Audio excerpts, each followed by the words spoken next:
अस्सलाम वालेकुम सामीन। अॼु असां सां स्क्रीन ते जेके मौजूदु आहिनि साईं पाण मोहम्मद यूसुफ मजीदाणो ऐं साईं जी शख़्सियत जो असां हवालो खणूं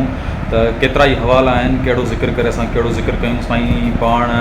डिस्ट्रिक्ट इलेक्शन कमिश्नर आहिनि हैदराबाद में ऐं ख़ासि तौर ते साईं में जेतिरियूं ख़ूबियूं आहिनि, पाण सोशोलॉजी में मास्टर्स थियल आहे। उनखां अलावा फार्मेसी में साईं जी मास्टर्स आहे। अदब सां बे इंतिहा चार रखंदड़ आहिनि। पाण बुनियादी तौर ते लेखक भी आहिनि ऐं मूंखे ॿुधाईंदे ॾाढी ख़ुशी थींदी। पाण आज़ादु नज़म ते इंतिहाई महारत रखनि था, मुख़्तलिफ़ ॿियनि सिंफ़ुनि ते बि लिखनि था ऐं अदबी गॾिजाणियुनि में तमामु घणो साईं जिन जो अचणु वञणु आहे। अॼु सिंधी अदबी बोर्ड बाबति साईं खां तासुरात रिकॉर्ड करण लाइ टाइम वरितो आहे। साईं तव्हांजी वॾी महिरबानी, तव्हां असांखे टाइम ॾिनो। ऐं साईं सिंधी अदबी बोर्ड पंहिंजी इब्तिदा करे थो 1951 वारे ज़माने खां ऐं जेके हिन जा फाउंडर्स आहिनि उन्हनि तमामु घणो कमु कयो, बेपनाह ख़िदमत कई ऐं सिंधी अदबी बोर्ड में जेतिरियूं बि स्कीमूं हुयूं यकीनन उन्हनि आलमनि जो कमु थियल आहे ऐं अॼु असां उनजो नतीजो ॾिसूं पिया। इन सिंधी अदबी बोर्ड में चेयरमैनशिप जो असां जॾहिं वक़्तु ॾिसूं था त सभ खां वॾो अरसो जेको आहे उहो क़िबला सिंह मखदूम तालिबुल मौला साहिब जो तमामु वॾो वक़्तु मिले थो ऐं साॻे तसलसुल सां वरी कुझु अरसे खां पोइ मखदूम जमील साहब चेयरमैनशिप में अचनि था ऐं हाणे जेके असांजा मौजूदा चेयरमैन आहिनि साईं मखदूम सईदुज़मा आतिफ़ साहब। जीअं तव्हां बोर्ड जी इमारत ॾिसो था, साईं जिन जो हिकिड़ो ख़्वाबु ख़्यालु उहो पंहिंजी हक़ीक़त ॾांहुं वञे पियो। साईं जिन जो हिकिड़ो ख़ूबसूरत ख़्वाबु हो जेको हींअर पंहिंजी बिल्कुलु हक़ीक़त ॾांहुं आहे ऐं सिंधी अदबी बोर्ड हिकिड़ो पंहिंजे उरूज ॾांहुं वञे पियो। साईं सॼी इमारत ते मुख़्तलिफ़ आलमनि जो कलाम मनसूब करायो आहे ऐं साईंअ जे दौर में हींअर ऐं त फ़ख़्र सां ॿुधाईंदे मूंखे ख़ुशी थींदी त 190 किताब छपिया आहिनि ऐं तव्हां पाण किताबनि सां चार रखंदड़ आहियो। तव्हां इन बाबति छा चवंदो? जिब्रान, तव्हांजी वॾी महिरबानी। तव्हां हिकु जेको अहम असांजो जेको सिंधी अदब जो जेको हिकिड़ो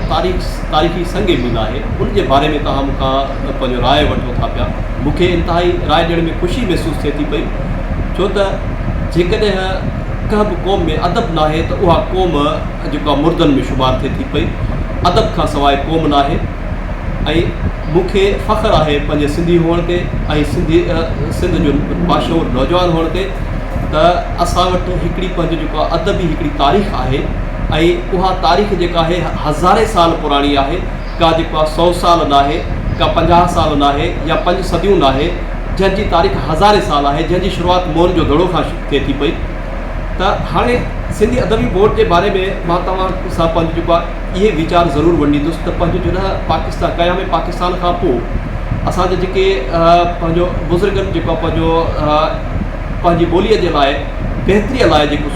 सोच रखी उनखे अमली जामो पढ़ाइण लाइ 1951 में जॾहिं जेको सिंधी अदबी बोर्ड जो क़याम रखियो त उन में जीअं अवां ज़िक्र कया मखदूम मोहम्मद ज़मान तालिबुल मौला जो ऐं उनखां पोइ साईं जीएम साहिब जो बि जेको आहे पंहिंजो उन में हिकिड़ो ख़ासो किरदारु रहियो ऐं उनखां पोइ ॿिया जेके उन वक़्त जा हमबसर जेके अदीब हुया उन्हनि का बि कसर न छॾी।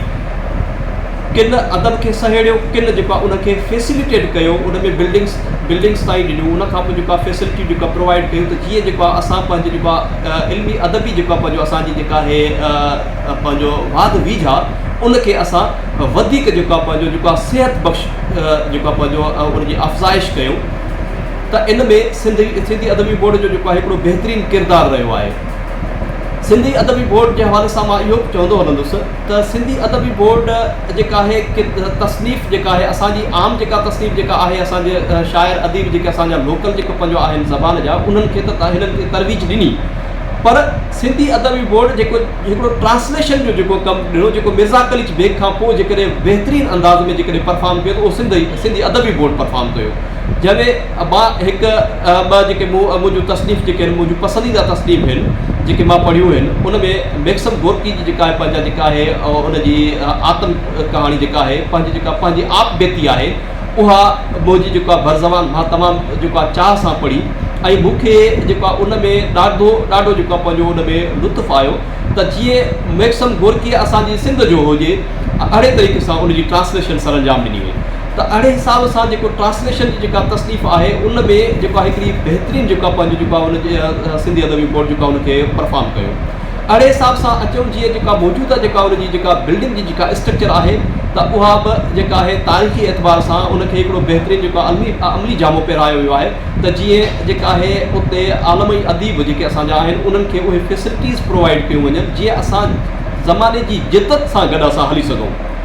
जंहिंमें लाइब्रेरी जो क़याम जेको पंहिंजो जेको हले थो पियो ऐं उनखां पोइ उनजी जेका आहे असां जेके आलम अदीब जेकॾहिं असां कॉन्फ्रेंसिस वग़ैरह कयूं था पिया त उन्हनि जे लाइ हॉस्टल जो जेको बंदोबस्तु आहे इहे क़ाबिल दीद कम आहिनि जेके पंहिंजो क़ाबिल साराह जोगा आहिनि ऐं इन्हनि जी असां साराह कयूं था पिया। त इहा हिकिड़ी जेका आहे असांजे अदब में उन्हनि जी जेका हिकिड़ी अहम जेको आहे पंहिंजो पोज़ीशन थिए थी पई, छो त जेकॾहिं असां वटि फैसिलिटीज़ न हूंदियूं त ज़ाहिर आहे अल्टीमेटली असांजा जेको ख़स्ता हाल असांजो जेको आहे उहो असांजो जेको आहे पंहिंजो असांजी सोच जो जेको आहे पंहिंजी सोच जी अकासी कंदो। पर जेकॾहिं असांजी जेके फैसिलिटीज़ बहितरीनु अंदाज़ में हूंदियूं त उहा जेका आहे असांजी बहितरीनु सोच जी अकासी जेको आहे पंहिंजो उनजो अक्स ॾींदी। त अहिड़े हिसाब सां जेको मौजूदा जेको सेटअप आहे जेको जहिड़े हिसाब सां कमु करे थो पियो त उनखे असां साराहियूं था पिया त असां उमेदु रखूं था पिया त असां सिंधी अदबी बोर्ड खे अञा बि वधीक जेको आहे वुसत ॾींदासीं ऐं इनखे जदीद दुनिया जी जेका फैसिलिटीज़ जेके अदबी फैसिलिटीज़ आहिनि उन सां पंहिंजो जेको आहे उनखां टेक्नोलॉजी सां लेस कयूं ऐं लेस करणु घुरिजे अहिड़े तरीक़े सां जीअं असां बि दुनिया में जेको आहे पंहिंजो अदब जेको आहे मुतारफ़ करायूं त जीअं असांजी सिंध जी तारीख़ आहे, जीअं असांजी जेका आहे असां जो कल्चर आहे, जीअं असांजी जेका आहे न पंहिंजो मुख़्तलिफ़ जेको आहे पंहिंजो असांजी जेको आहे जेका कस्टम्स आहिनि उन्हनि खे असां उजागर कयूं त जीअं असां बि दुनिया खे ॿुधाए सघूं त असां तव्हां खां पोइते न आहियूं। अच्छा साईं, जीअं तव्हां ॻाल्हि कई आहे हॉस्टल जी ऐं लाइब्रेरी जी, त मां चाहींदुसि त तव्हांजी हिन वीडियो सां हुन पैगाम खे थोरो वधीक पंहिंजे ॾिसंदड़नि ताईं पहुचायूं। त जेका लाइब्रेरी आहे उहा ज़ुल्फ़कार अली भुट्टो जे नाले सां लाइब्रेरी जेका आहे उहा जल्द ठहण वारी आहे। हुकूमत सां मौजूदा चेयरमैन सईदुज़मा आतिफ़ साहब जूं ॻाल्हियूं हलनि पियूं त जंहिंमें पूरे पाकिस्तान जा स्कॉलर्स अची उते रिसर्च करे सघनि था, उन्हनि खे free of cost books provide कया वेंदा ऐं बेनज़ीर भुट्टो हॉस्टल जेका आहे उहा ठाही पई वञे ऐं उन ते भरपूर कमु हले पियो। चेयरमैन साहब जूं ॻाल्हियूं ॿोलियूं हलनि थियूं त जेके बि इंटेलेक्चुअल राइटर्स पूरे पाकिस्तान या दुनिया खां ॿाहिरियां जेके रिसर्च करणु चाहिनि उहे अचनि त हिकिड़े मख़सूस वक़्त लाइ उते रही सघनि था ऐं उन्हनि खे फ्री ऑफ कॉस्ट उन्हनि खे शयूं प्रोवाइड कयूं वेंदियूं। तव्हां हिकिड़े इदारे जा पाण सरबराह आहियो, सिंधी अदबी बोर्ड में साईं चेयरमैन साहब जॾहिं सईदुज़मा आतिफ़ साहब न आया त अदबी बोर्ड जे मथां तमामु घणो कर्ज़ हो। साईं अचण सां उहो कर्ज़ अदा कयो, प्लस में मुलाज़िमनि जूं पघारुनि जो वॾो मसइलो, उहे पघारूं सभिनीनि खे जारी कराई, अॼु ॾींहं ताईं उहे बिल्कुलु बक़ाइदियूं पघारूं मिलनि पियूं। ॿियो हिकिड़ो अहम सुवालु तव्हां खां कंदुमि त मख़सूस बजट में सईदुज़मा आतिफ़ साहब सिंधी अदबी बोर्ड खे प्रिंटिंग मशीन ॾियारी त जीअं हाणे सिंधी अदबी बोर्ड जा किताब ॿाहिरि छपजण न वञनि, इदारे में अंदरि छपजनि ऐं कंपोज़िंग खां वठी प्रिंटिंग पब्लिशिंग ताईं वेंदे जेसिताईं मार्केट में किताब नथो अचे तेसिताईं चेयरमैन पंहिंजे अमले सां मुख़्तलिफ़ मरहलनि में राब्ते में आहे। इन बाबति तव्हां छा चवंदो? ॾिसो, जॾहिं तसनीफ़ जो कमु आहे, तसनीफ़ ऐं तालीफ़ जो जेकॾहिं कमु हले थो पियो त ऐं उनखां पोइ उनजी जेका आहे प्रिंटिंग जो मरहलो अचे थो पियो त प्रिंटिंग जेकॾहिं प्रेस पाण वटि आहे ऐं उनजी प्रिंटिंग उते जो उते थिए थी पई त उहा कास्ट बि डिक्रीज़ थिए थी पई उनजी प्रिंटिंग जी। उनखां पोइ महदूद टाइम में तव्हांजी जेका आहे सुठी जेका डिलीवरी आहे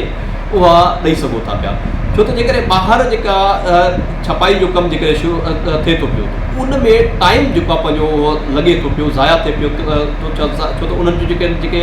मुख़्तलिफ़ जेकॾहिं प्रेस आहे त उनजो पंहिंजो जेको आहे पंहिंजो असाइनमेंट्स आहिनि। पर हिते प्योरली जेकॾहिं प्रिंटिंग प्रेस तव्हांजी पंहिंजी थी वई त प्योरली जेका आहे पब्लिकेशन तव्हांजी ई आहे, उहा हिकिड़ी फाइनल थी वई, उते जो उते उनजो जेको आहे प्रिंटिंग जो जेको ऑर्डर थी वियो ऐं टाइमली जेको आहे पंहिंजो आहे पब्लिकेशन जेको आहे पंहिंजो पब्लिक में पहुचे थी पई।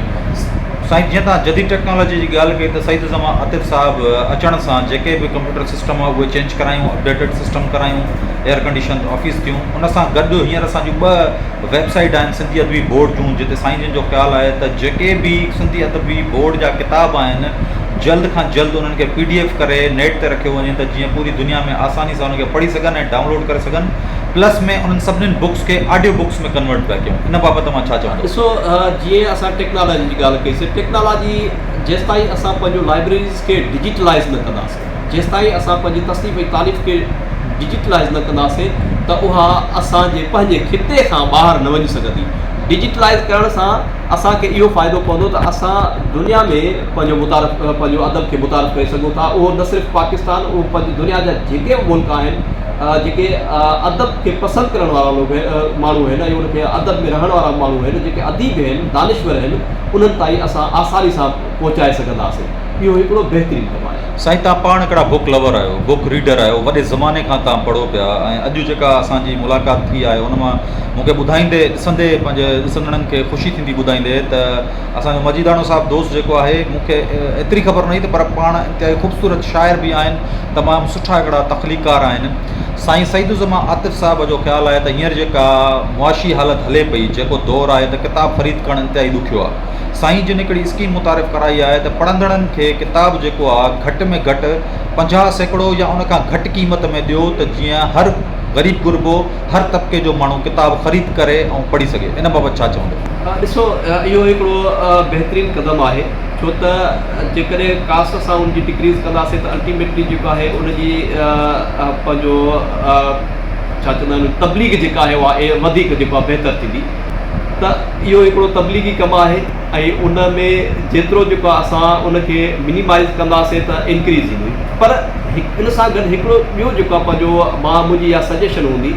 त असां वटि जेको आहे किताब जो शौक़ु रखंदड़ माण्हू जेको आहे उन्हनि जी घटिताई अचे थी पई। डे बाय डे असां जीअं डिजिटलाइज़ ॾिसंदा वञूं था पिया त उन खां पोइ जेको आहे माण्हू पंहिंजो मोबाइल खे, उन खां पोइ जेको आहे गूगल, ॿिया जेके बि जेको आहे पंहिंजो सर्च इंजन्स आहिनि उन्हनि खे पंहिंजो तरजीह ॾियनि था पिया ऐं प्रिंटेड फॉर्मेट में किताब घटि था पढ़नि ऐं माना किताब जो शौक़ु जेको आहे, पढ़ण जो शौक़ु, उहो घटिजंदो थो वञे। इन जे लाइ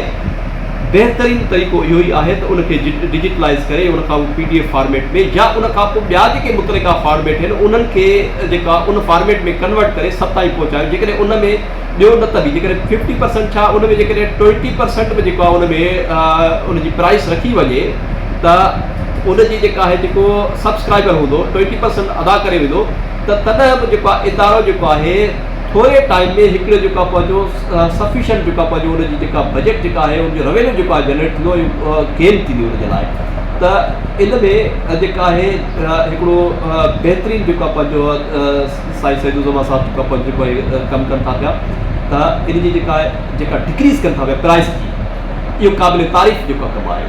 साईं असांखे ॿुधाईंदे इंतिहाई फ़ख़्रु महसूसु थींदो त सईदुज़मा आतिफ़ साहिब जे अचण खां पोइ सिंधी अदबी बोर्ड हींअर हिकिड़े पंहिंजे उरूज जे मक़ाम ते आहे। हिन वीडियो जे तसलसुल सां तव्हां चेयरमैन साहिबु सईदुज़मा आतिफ़ साहिब सां कुझु ॻाल्हाइणु चाहींदो? मां साईं जन सां पंहिंजो जेको आहे सभ खां पहिरियां त जेको आहे जीअं मखतूम मोहम्मद तालिबुल्ला जा जेको साहिबज़ादा आहिनि, त जॾहिं मखतूम साहिब जा साहिबज़ादा आहिनि त बिल्कुलु जेको आहे संदन मां वालिद जी जेको आहे ख़ुशबू त हर सूरत में आहे ई आहे। ऐं मखतूम साईं जी जेका पंहिंजो जेको आहे एप्रोच आहे ऐं उनखे जेकॾहिं जामो सईदुज़मा साहिब पारां आहिनि त सईदुज़मा साहिबु असांजे लाइ मखतूम तालिबुल मौलाई आहिनि ऐं उन खां पोइ असां साईं सां इहा ई गुज़ारिश कंदासीं त पंहिंजे कम खे जारी सारी रखनि, त जीअं पंहिंजो जेको असांजो इल्मी अदबी पोरियो आहे उहो महफ़ूज़ थिए ऐं आम थिए। वॾी महिरबानी साईं, तव्हां असांखे वक़्तु ॾिनो।